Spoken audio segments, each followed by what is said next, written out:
Hello. Yeah, I just thought for this month I'd do a little video recording instead of a written article, and our marketing team actually thought this is a good idea. So let me try to just speak to you.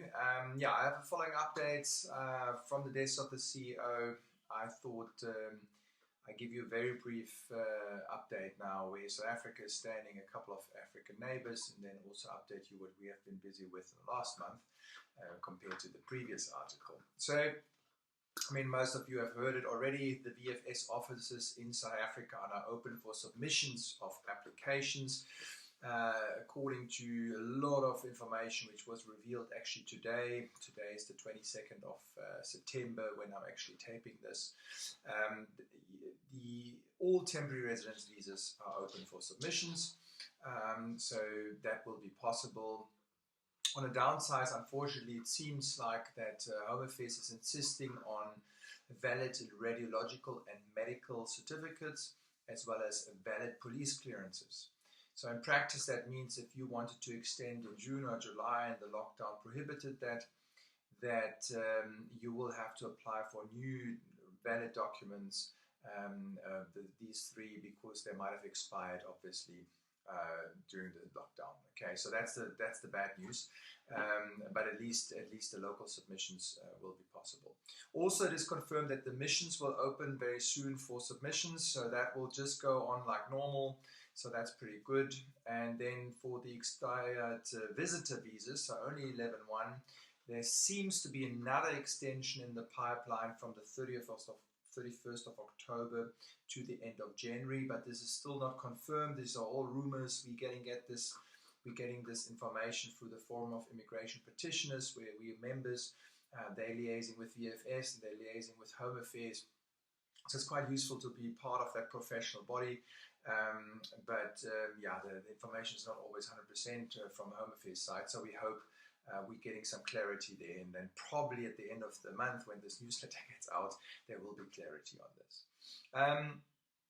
Yeah, I think the other important point is that there seems to be from the 1st of October, obviously you heard that the international borders are opening, and there seems to be a list planned by the Minister of Health in particular, limiting the access for a few countries. Now, there is no certainty around this list. Nobody has seen it. Nobody has heard anything. But I think it's fair to expect that the USA is on there, the UK, India and Brazil, and maybe Spain and France. We will see if India and Brazil, being part of BRICS, will be excluded. Look, the numbers would obviously speak for that. So let's see what the Minister of Health is saying. We're expecting, unfortunately, that the list will only be revealed closer to the 1st of October. We would have, of course, loved that they reveal it as soon as possible so people can start planning, especially the people who want to go maybe back to Germany or German friends coming back. So unfortunately, Home Affairs is not great in communicating on time and way in advance of time. So we're expecting, yeah, probably early next week to see the list. Okay, so watch this space. What is very clear, that there will be no restrictions whatsoever for any African travelers. So the COVID cases within Africa are low enough, so it is clear that on this list of prohibited or at least restricted countries that Africa will not be on there. Second of all, it is also clear that even if you are from the restricted countries and you want to come to South Africa for work, then that's not a problem. The missions will still accommodate you. So that's great. Other great news from Africa is that Namibia is open for tourism. There's no COVID, no quarantine requirements. They just want to know where you're going, and you need to maybe avail yourself for tests. But Namibia is open. Kenya is open already for actually 2 or 3 weeks now.